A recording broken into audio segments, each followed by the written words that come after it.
I want to thank you for coming this afternoon.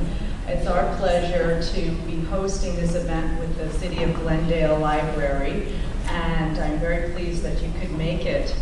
I'm going to say a few things about Ascencia for those of you who don't know who we are, and then we'll begin with our program.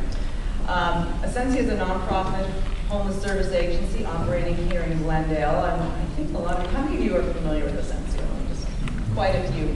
I just want to point out we have a board member, Debbie Hinckley, and our advisory board members, her husband, Bruce Hinckley, here today.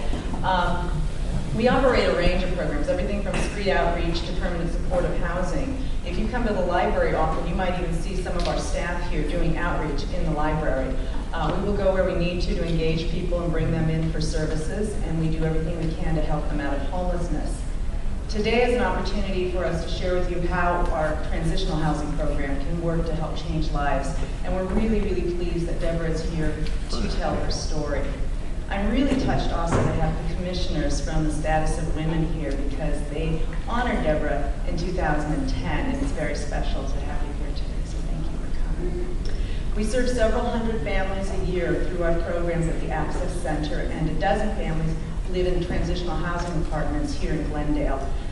Nancy Friedson is the transitional housing case manager, runs that program, and I'm going to invite you to come up here, and we'll move forward with the main event.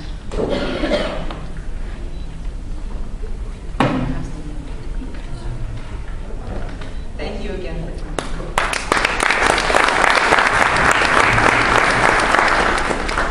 Well, I'm told I have about 1 minute to introduce Debra, and that's really not very easy for me to do. My name is Nancy Friedson. I'm a program manager for transitional housing at Ascencia. Transitional housing is a program where I have the privilege of helping 12 homeless families get back on their feet by giving them temporary housing. When Debra was there, it was a 2-year temporary housing, and the government paid for most of the rent, and each client paid a small percentage of their own income. And it just gave them a chance to take a breath, look for a better job. In Debra's case, bring her children back. I love Debra Collins. I was her case manager, and now, since she's left, I've been her friend. And she has been my friend. So it's a real privilege to introduce her. She has a very, very special, powerful story to tell. And I'm not going to say anything more. Debra, would you come up, please?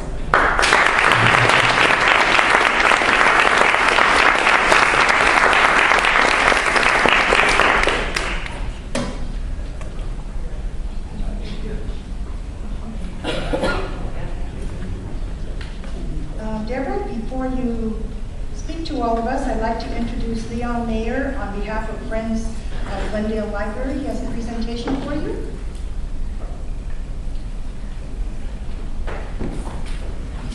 Thank you, Nancy.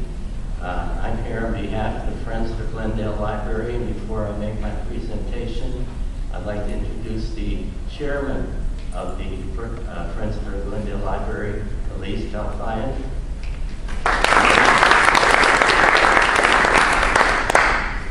And Debbie, if you'd step forward. I have a certificate from the Assemblyman for this district, presented to Debra Collins, Crossing Over Boundaries. Congratulations on being recognized by the Glendale Library Arts and Culture Department for your enlightening memoir, Crossing Over Boundaries. Your telling of your rough childhood and the obstacles you overcame is an inspiring and meaningful addition to the literary world. I wish you continued success and active fulfillment. Mike Gatto, Assemblyman, 43rd District.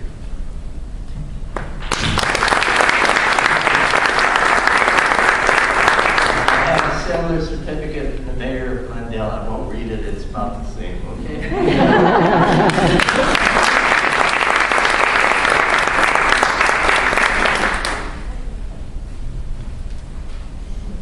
Before you step down, Mr. Mayor and Natalie, I have to sign these still, but I wanted to donate 3 books to the library and 3 books to the homeless shelter.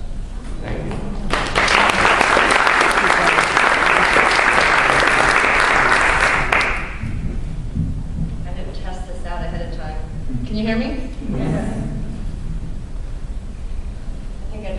Mayor. Thank you for coming, everyone. I want to thank Ascencia.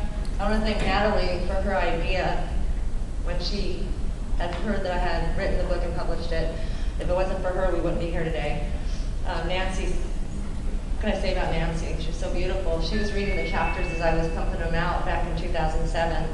And if it wasn't for her giving me the feeling that it was good stuff, it would never have come to where we're sitting with a book today. So thank you, Nancy, for always being so beautiful. The Friends of the Glendale Library. I'm going to join. They do, you can join. When I was in 6th grade, and I'm going to read, but when I was in 6th grade, I used to go to the library all the time to check out books, and I would take them home and I would read them.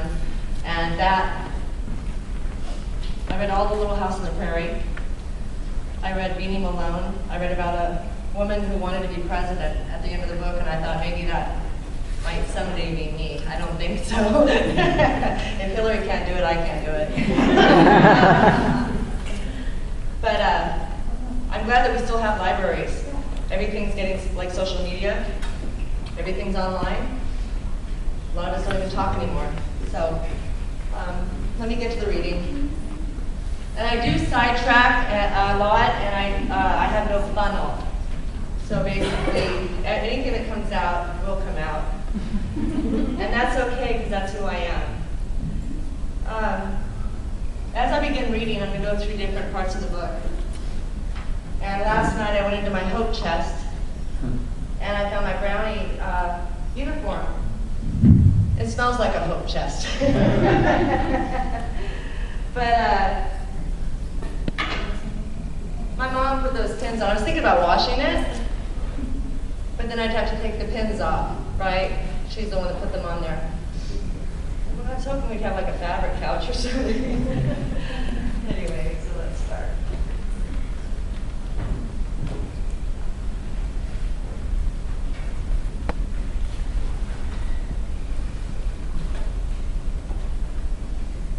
Okay. One more time I'm going to speak before I read.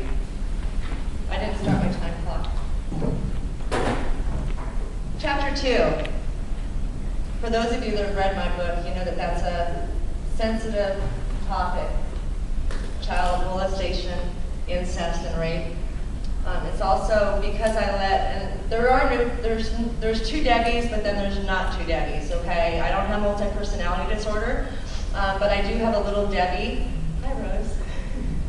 I do have a little Debbie, and when I think back, it's her story. And so when I was putting the book together, one of the most important chapters that I had to write was to allow her to share her story for all of us to hear. And a lot of people don't want to read what a child went through from their perspective because it's painful. But if you haven't read that, read it for her and get through that because it lays the foundation for the rest of my life. And she is finally being heard, along with all the other kids that are being put through those types of circumstances today. I actually tagged it.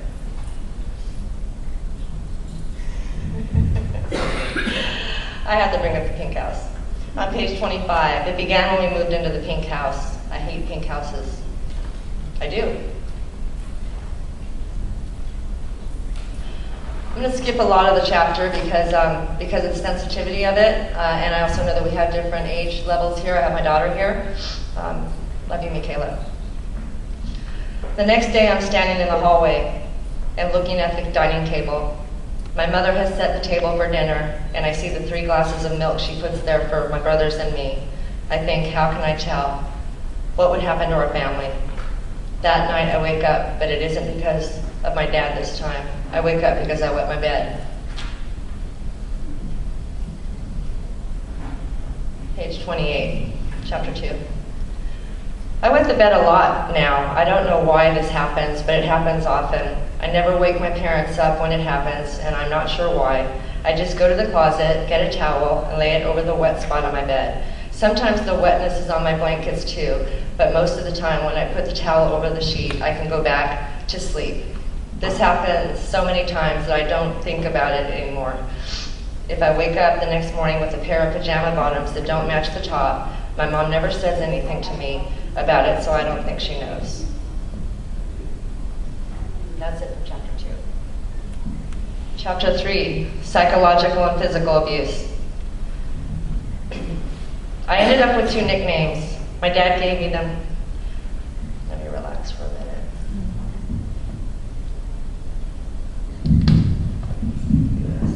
I'm okay. I'm just, how do you do this? I sound like I'm really experienced.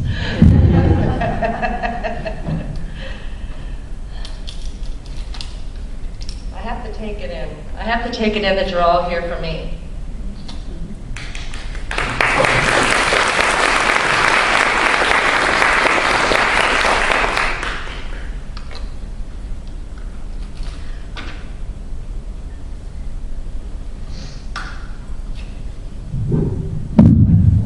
I like to hold it. Chapter 3. I ended up with 2 nicknames. My dad gave them to me, but I don't know why. He called me Dumby. Whenever I said something, he would look at me and say, Dumby. No matter what I'd said, I would think it had been something stupid, so after that, I'd be quiet. The second nickname my dad gave me was Popcorn Brain. I don't know why he came up with that name, but I do remember when. The 5 of us were sitting at the dinner table. I must have said something because my dad turned and looked at me and said, Popcorn Brain. Everybody at the table, my mom, and dad, my 2 brothers, laughed at me. And my older brother made up a song, Popcorn Brain, Debbie has a popcorn brain. Then my whole family laughed again. I didn't laugh. I didn't like the song and I didn't think it was funny.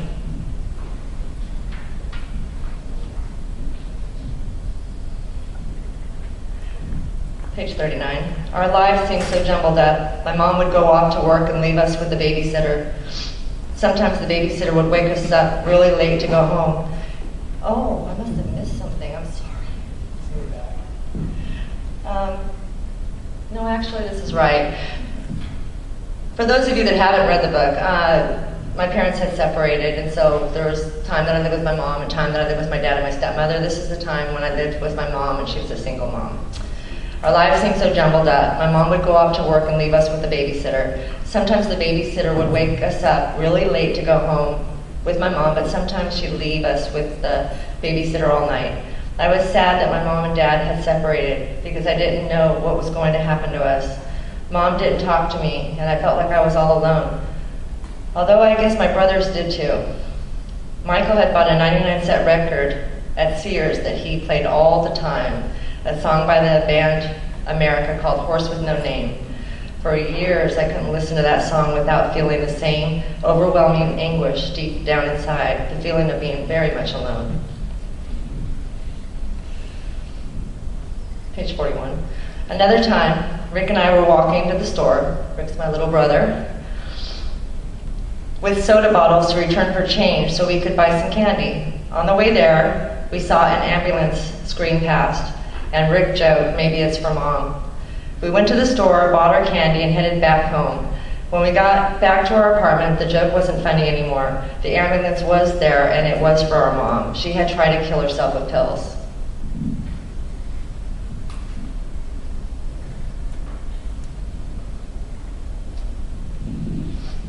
Okay, now this is the time when I went over with my dad and my stepmother. My stepmother began to be mean to me and my brothers. The first time she got really mad at me, she put me on restriction. I didn't know what restriction meant. I didn't even know what I had done wrong. And she made me sit on the floor next to my bed from the time I got up till the time I went to bed. I couldn't watch TV, read, or do anything. I just had to sit there by myself. I sat there and wondered how long she would keep me on restriction. When I asked her the very first time it happened, she told me, I will let you know when you're off. It turned out that her type of restriction went for days, weeks, and even months, always with no end date to look forward to. My stepsister would come in and out of our room and leave. My stepsister would come in our room and leave, free to do whatever she pleased. From my punishment spot, I could hear some of the others talking in the living room, although often one or both of my brothers were on restriction too. Rick had to sit on the floor leaning against his bed. My older brother had to sit on a hard wooden chair in front of his desk. If I was on restriction and my dad, stepmom, and stepsister went out somewhere, I would run to the brothers' room and talk to them from the hallway. As soon as we heard the car, though, I would run back to my room and sit down.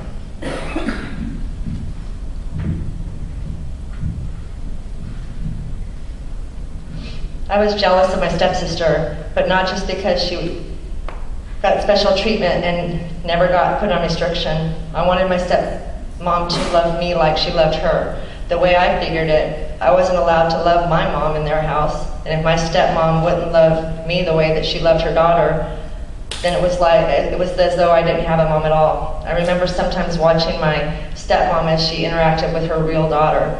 There was a love there, and she did many special things for her. I wished many times that she would be that way with me, that anyone would be that way with me. And here's the part about bullies. Hi, Kelly. Got some family here. I hated junior high. The kids were so mean, and the bullies always threatened to beat me up after school. One time I was so afraid I ran all the way home right after school. When I got there, my stepmom looked up at the clock and stopped vacuuming long enough to ask me why I was home so early. I realized I had been so scared I had skipped my last class. I never told my stepmom or my dad about the bullies. I just ran home every day after school.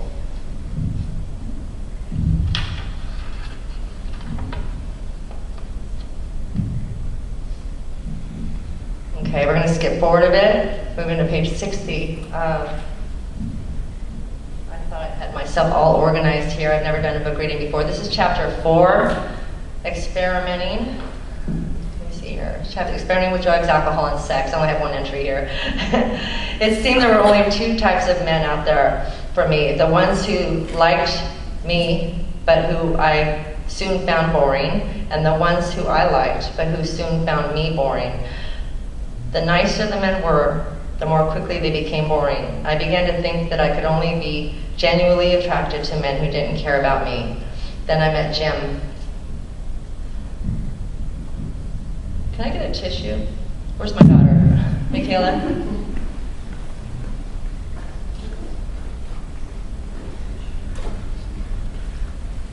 I may not be able to. How much time do I have? You're still good. We're not at 5 minute mark. Oh no, we have a lot to go. Thank you, baby. My other daughter. Oh. Okay.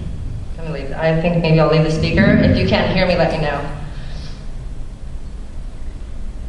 Okay, this has to do with anxiety attacks. I'm going to go ahead and skip ahead. Several days later, my husband and I were driving somewhere with the kids when I felt a stabbing pain in my chest, like a knife. I couldn't breathe. I rolled down the window and put my face in the breeze, wriggling around in my seat to try to get more comfortable. I gripped the seat, sure I wouldn't make it to wherever it was we were going. When I described all this to Jim, he told me to relax, and he turned around and drove us home. Then while he stayed home with the kids, I drove myself to the emergency room. They took my blood pressure and found out it was extremely high. I could barely sit down. I could barely sit still, like I am right now. I was so agitated. I was having trouble breathing normally, and I wanted to scream. The doctor asked me some questions, then walked me over to the psychiatric wing. Same page.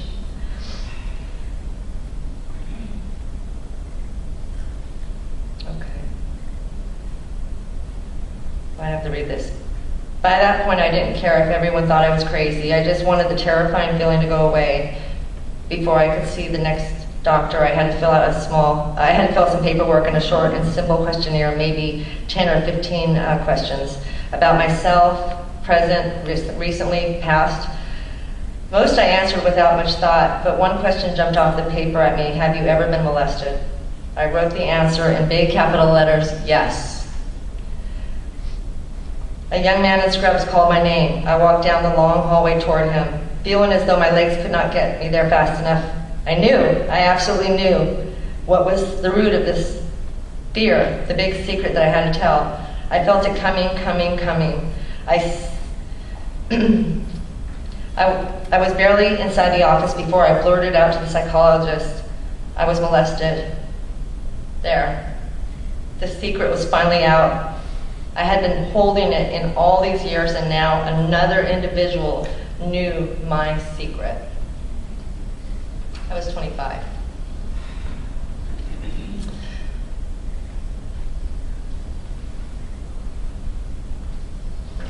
Let's get my mom's journal notes. That's a tough chapter. Trying to figure out what to read today was tough because I think it's all good.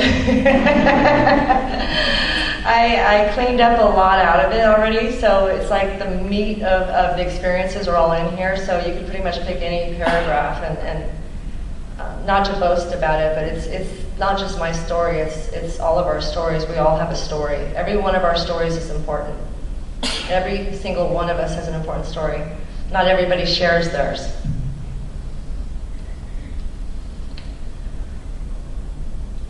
Okay, my mom's death, so we'll go back to that point. Although I'd had the entire day to get ready, I didn't get out of bed until 4 p.m. Oh, I have to go back one, I'm sorry. I have to go back one, you have to hear this. Okay, this is chapter 12, alcoholism, drug addiction, and homelessness, the vortex.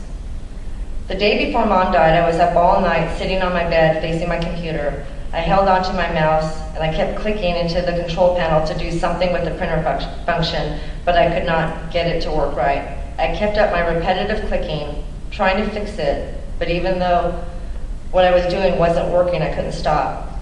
I didn't want to go to sleep, so I sat there in some sort of a stupor. Mom was now in a deep slumber and her body was shutting down. I was losing her. I was also on crystal meth.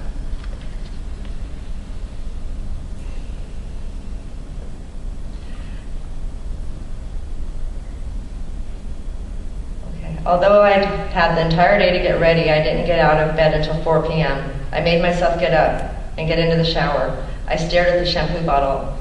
I didn't know what was wrong with me, but I couldn't think straight, and I didn't want to do anything. I knew I had to go out to my mom's, but I was afraid because I didn't know what was going to happen. It was 5 p.m. by the time I finally walked out of my apartment. I stopped for a soda and got into the long line of traffic that you would expect to find on a freeway at 5 p.m. on a Friday night. Sarah, how much time do I have? You're doing just fine. Okay. Well, this is one of the most important ones. I got a little happy crossing over boundaries.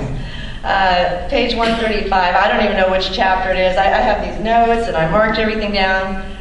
This is still the alcohol and drug abuse chapter, and it's got a lot. It's got a lot in there. Of course, with the subject, the title, you know that I'm drinking and I'm doing drugs and I'm pretty much starting to lose everything. 2 weeks after Mom's death, I made one final entry in my journal pad. I'm going to write a book, Crossing the Boundaries. Then I began writing my book.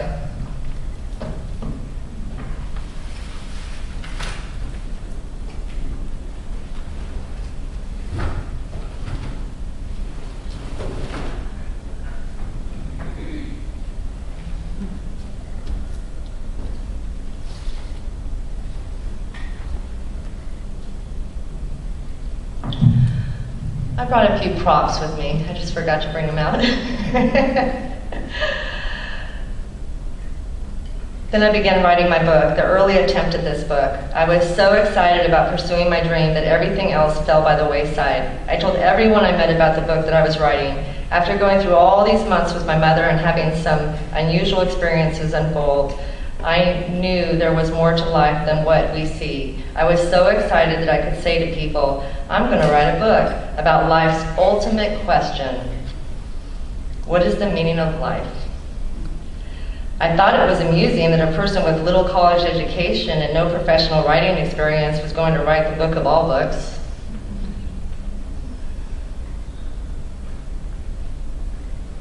Okay, here's a part about homelessness and the drug dealer, tiny little piece. Instead of driving the 45 minutes back to the drug dealer's house and wasting the gas, I decided to sleep in my car. I parked in a store lot close to my brother's house and went into the store to buy some window shades. I picked up some dinner, and as I walked by the trash can, something caught my eye. Right on top, still inside a box, was a red Swiss Army knife. I took the knife, thinking that God put it there to let me know that I had protection. I had blankets, a light for my reading, and now a very special pocket knife. The next day I went back to my brother's and we had the document notarized. I drove back to the drug dealer's house, relieved that I didn't have to worry about my son anymore.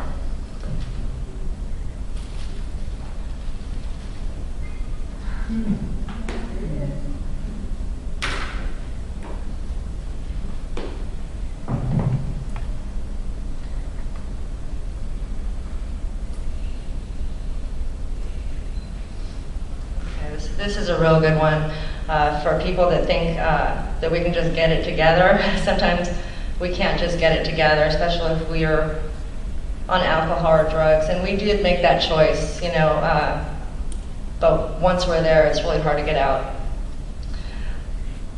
Page 153. I made a few more attempts at finding a job, but who would want to hire me in the condition I was in?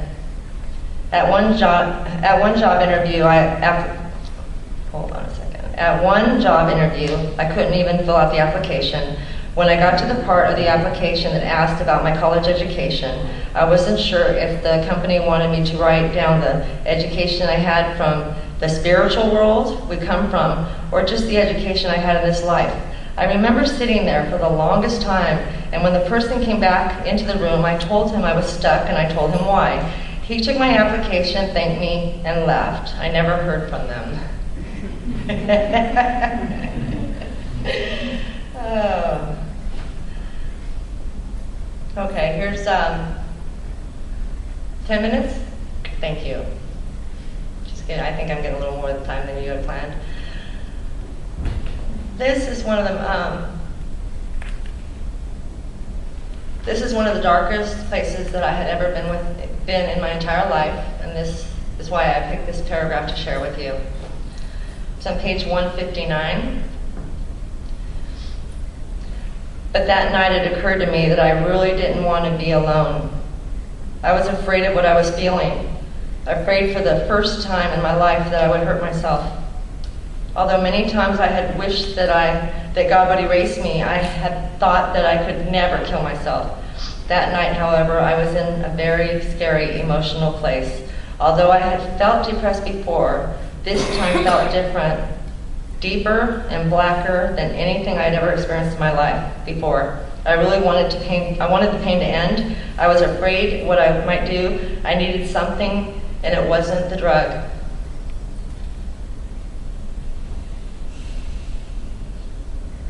Good news is, the very next chapter is chapter 14, A Road to Recovery. I hung up the phone ready to give up. The next number on the list was the Pasadena Tabernacle Social Services of the Salvation Army. I decided to make one last call. The woman who answered the phone told me her name was Crystal, and she was very sweet and sympathetic. She understood immediately that I was in pain and said, "We do interviews on Tuesdays and Thursdays. Can you come today before 3 p.m.? I told her that I could, took down the directions, and hung up. I packed up all the belongings I had at my boyfriend's house and put them in my car. I left my boyfriend's note. He left me a little note. Shoved inside my Debbie cup with a broken handle and put the handle inside. I knew I wouldn't be coming back.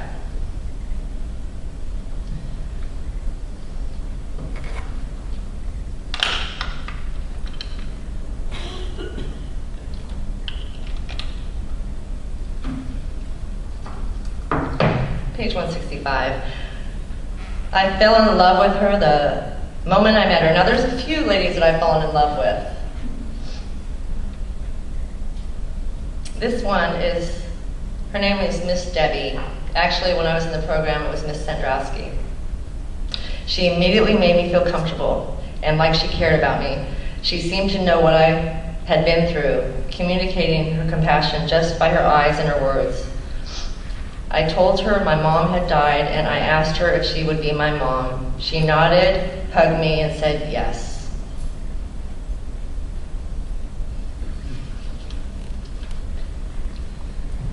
The first days of the program exhausted me. It was a very busy, structured program that we had to follow, and the only time to sleep was in bed at night. There was no more napping throughout the day for me except on the weekends.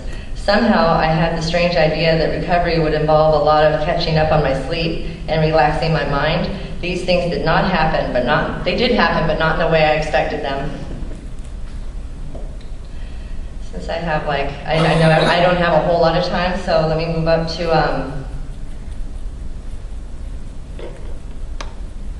okay, this is a really good chapter, and this might broaden your, I have a spirituality chapter, which is probably hard to follow, but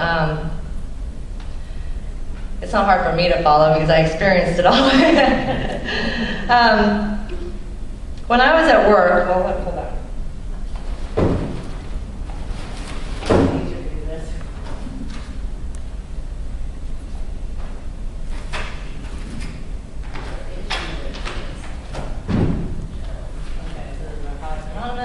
All kinds of stuff. Look how good I am, boss.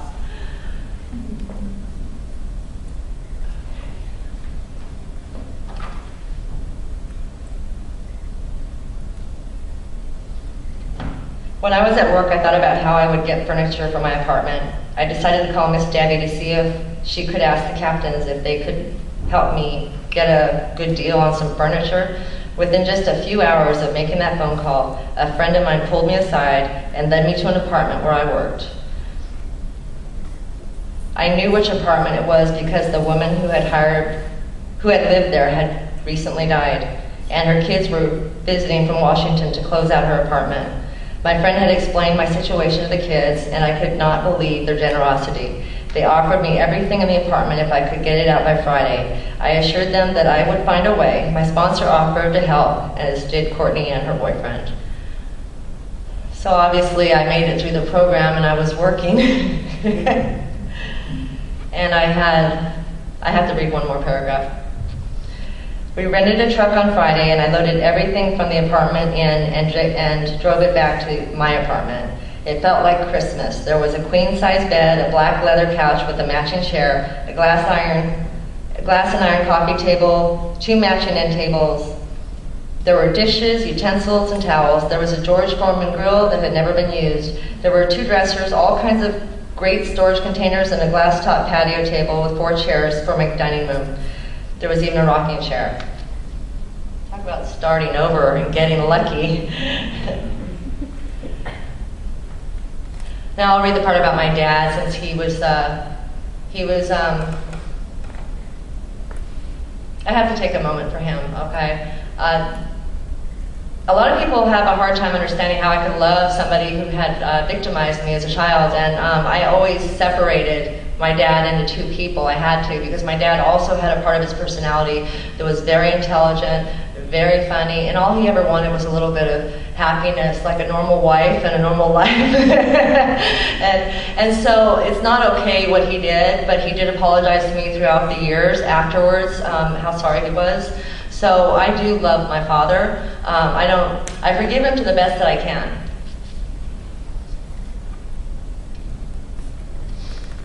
It was tough being with my dad after all these years. My dad was dying of cancer. This is when I was visiting him. My dad was a sick man, and I believed he had always been sick. He was very set in the way he lived his life and dealt with things. He tended to drag out making decisions or moving forward in just about everything and anything.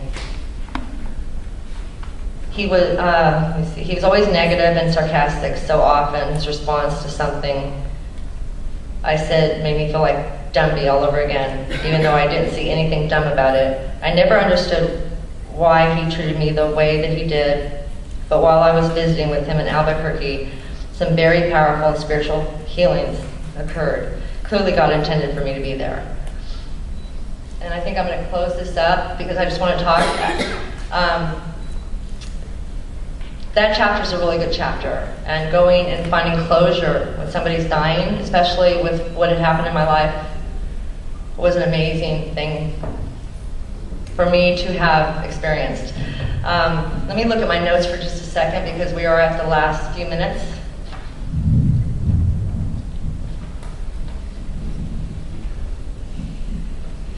Okay, so I have four points real quick. Okay, this morning I'm in Glendale News, so if you didn't get an article with my picture, grab a newspaper. I brought some with me. I did.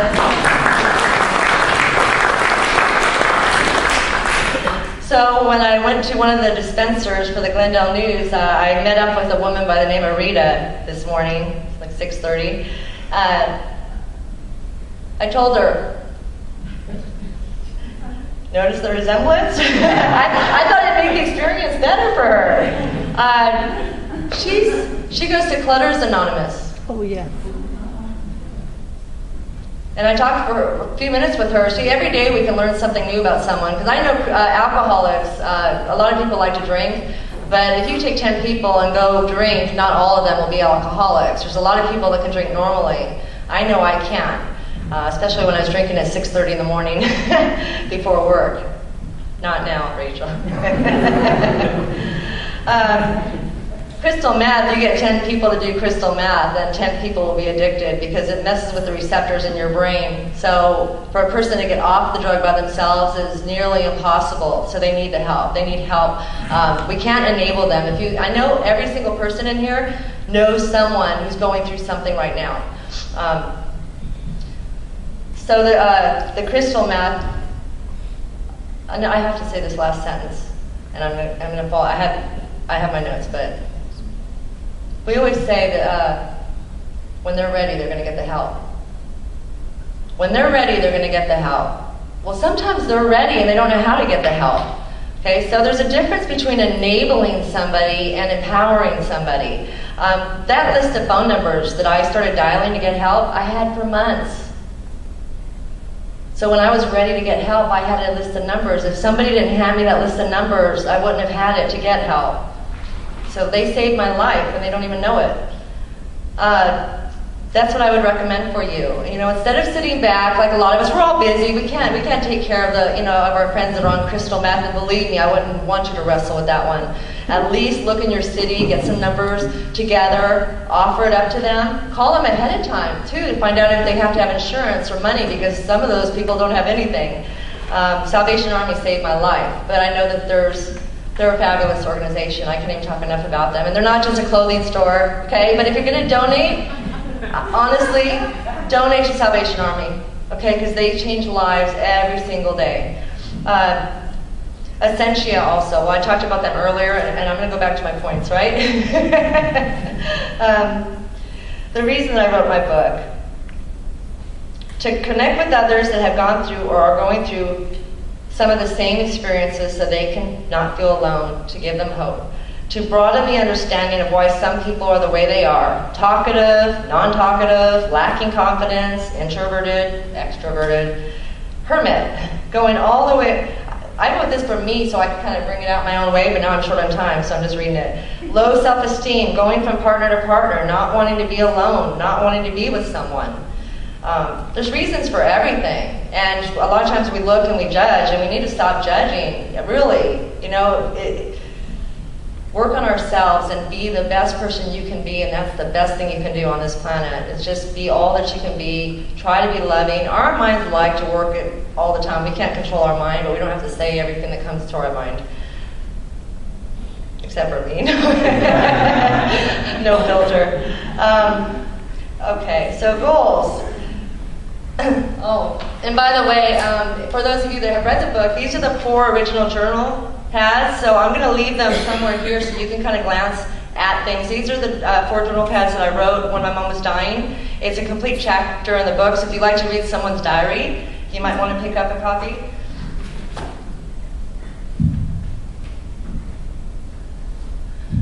Salvation Army did an interesting thing.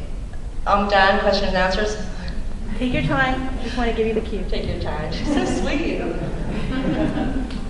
I just want to show this real quick. When I was in recovery, Salvation Army, they had us all sit around a table. There's 12 of us. It was like Madeline. I mean, there's like 2 house moms and 12 women. And I loved it. I loved it. I felt like a kid there when I got to grow. I got to learn. I was receptive. But they had us do goal sheets, and they had markers and glitter and color and crayons, and everybody was like, ooh, balloons and ribbons, writing your goals down. I asked for 2, okay? I didn't want just one card. I wanted 2. I wanted one for Debra and I wanted one for Debbie. Again, there's just one of me, okay? Debra is she's the one that was looking more toward the teaching and the authoring of a book, where Debbie was the one that wanted her kids back in a home again. But I didn't want to color mine up. I just wanted them with my goals. I mean, can you get plainer than this? Right?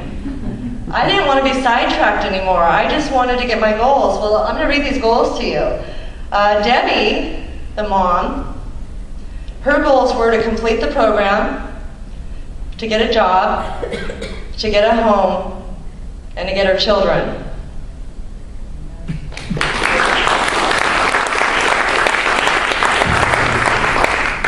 Now, Debra, number 1, write. Number 2, school. Number 3, teach.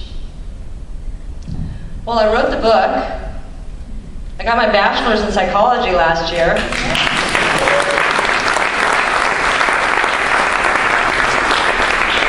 And because we have so many ways of teaching, we don't have to be an actual classroom teacher. We can actually go and speak to people and teach them through our words.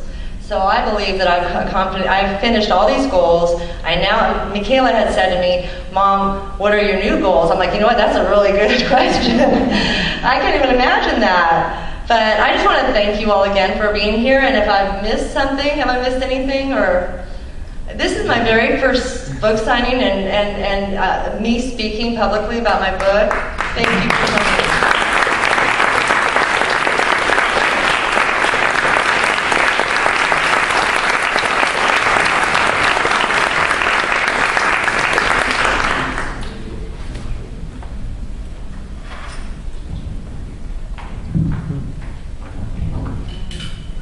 Debra, thank you so much.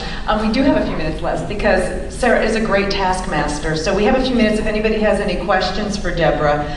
Nancy is available with the microphone and she can come to you. Question? Any question? Oh, there's several. Okay, so you're busy, Nancy. And I just want to say thank you so very much. This was so brave of you, and really a very powerful story. I remember coming in and Nancy said, I have a client who's writing a book. And I was like, really? And sure enough, you were, and you did. And I have to say that it's just really, really impressive to see that you were able to pull that off. And it's an inspiration to all of us at Ascencia. So.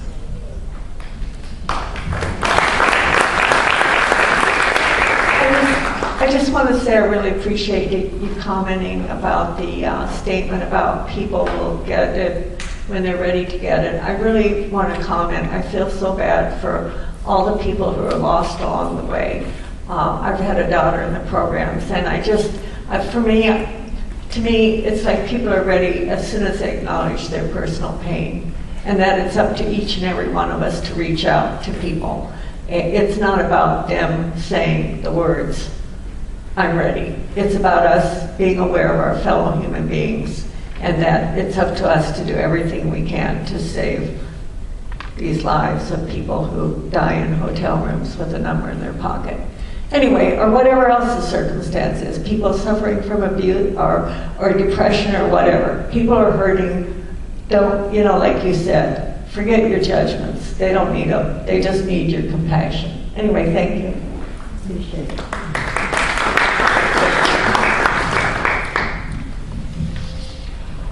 Thoroughly enjoyed your story and look forward to reading your book. Could you comment just a little bit about your experience at Ascencia and how you got to Ascencia, and then maybe how long you were with Ascencia? Absolutely. When I was at the Salvation Army Recovery Program and I had finished the 6 months, most people when they finish a program have a husband or family members coming to get them and take them home for the rest of the recovery. I had nobody. I had no home, and I had no place to go. So it seemed like everything was coming exactly how it was supposed to come in my life. And Ms. Sandrowski had handed me this number and said, I know one girl that was able to get some help. You might want to call them. So I called and I scheduled an interview and spoke with a counselor there, and he said that I was a candidate for the program. So it gave me the footing when I moved in. It wasn't just sheltering me, although I got teary-eyed when I was eating a bagel because I saw all these volunteers. I mean, I don't even think we all realize fully that at all these shelters, a lot of volunteers, churches, they come in and they feed them breakfast, they feed them dinner. They have schedules. I'll take Thursday, the fourth Thursday of every month, and we're going to do that on behalf of. So there's, so I was able to see that. I was able to see, I didn't know that that's how they run. So when I got into the program, I met Nancy, and I just loved her. I loved that she believed in me. At that point, I still didn't believe in myself. I mean, I was getting better, and I knew that as long as I kept doing the right things, that things would hopefully improve, and they did. But Nancy's the one. She believed in me. It's a 2-year program.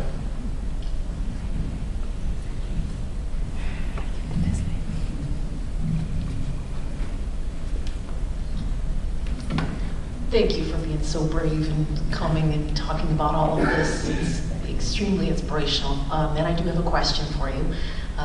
We all define ourselves certain ways, sometimes from information we get from other people. You are stupid, you are, irresponsible, whatever it happens to be. How did you go from such an abusive childhood where we're just sponges and everything gets in, to changing the view you have of yourself, to being able to define yourself? That's a transition not a lot of people can make.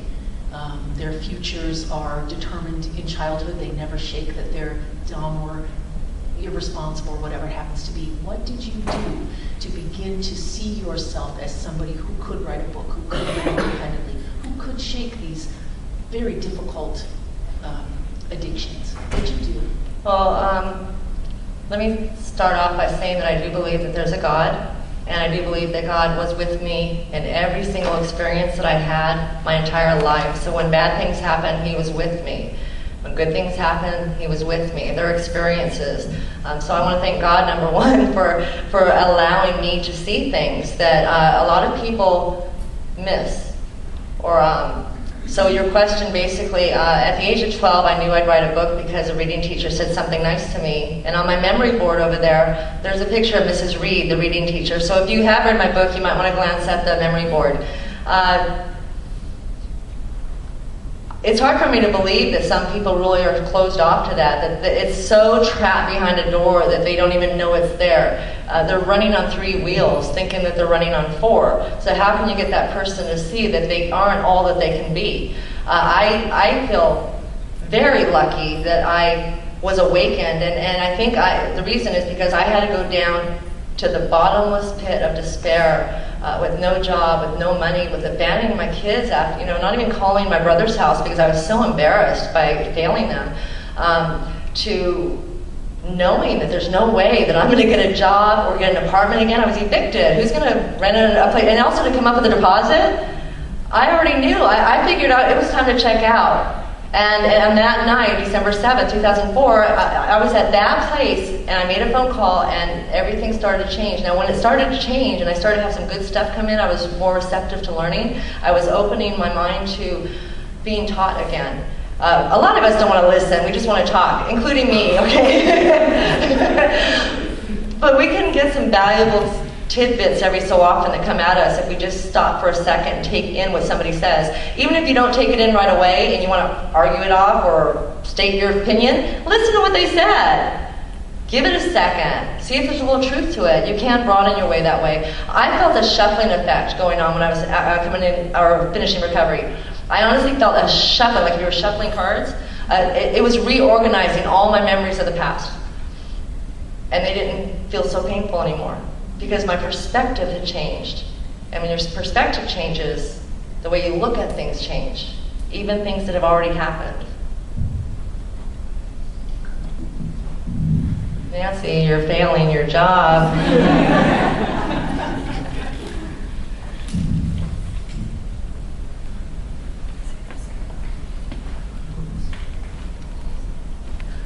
My name's Nick, and I'm an alcoholic. And I'm glad to be here today because I understand more about Ascencia now because my wonderful church works in Ascencia. And I was molested when I was 13 by another disabled person. And also, my dad almost killed my mom when I was a kid. And my mom's in heaven now. She passed away in April after going through Alzheimer's. But I just want people to know that there is healing and there is hope.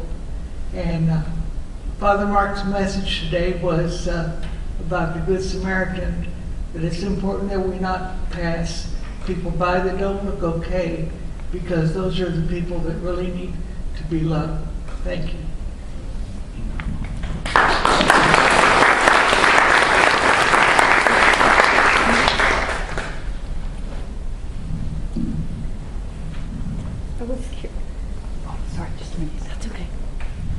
Hi, Deborah.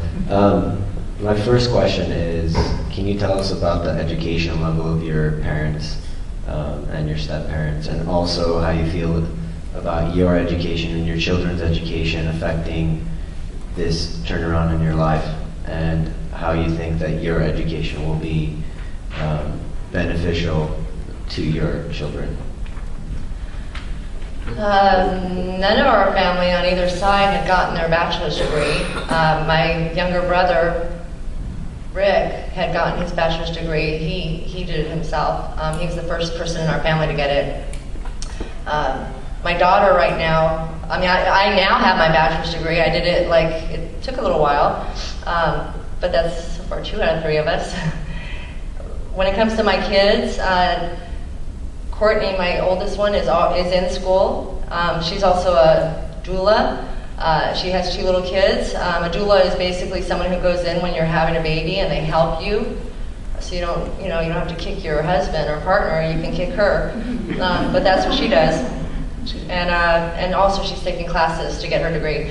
Michaela wants to go to school. She'd love to go to New York and live there and open up her own restaurant someday possibly. But she's still uncertain as to what she wants to do. And then David, right now, I don't know if he really wants to go to school. He had ADHD, so he struggled a lot, but he's a worker like I am, so he works, and he's doing really well, actually, in the career that he's chosen. So. One last question.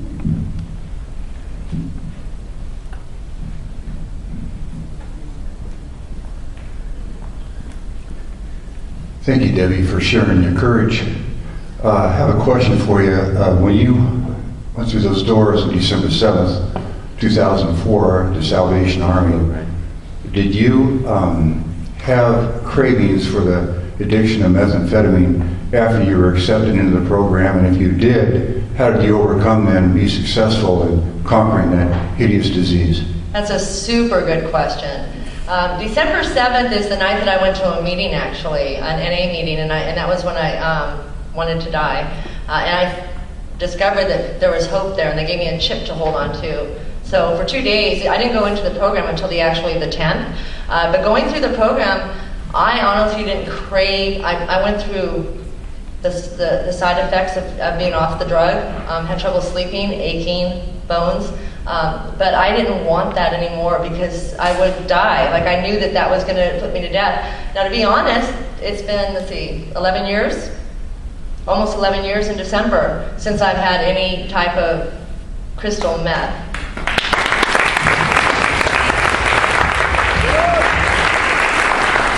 And because I have an addictive personality, and I'm not going to lie, because I'm an addict and I will always be an addict, I have to find ways of funneling my addiction into other things. So when I actually once in a while get anxious, or if I want, there's thoughts that come into my head sometimes, but they never go anywhere. I think of it and then boom, it's like that's not even an option.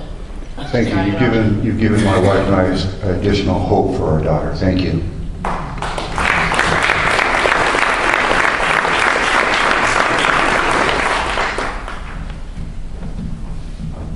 Thank you so very much. I am so glad we did this.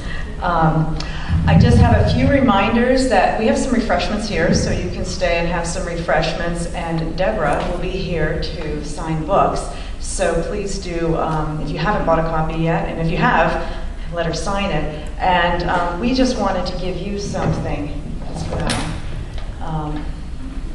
Let's talk about our better angels. And this is for you, Ascencia.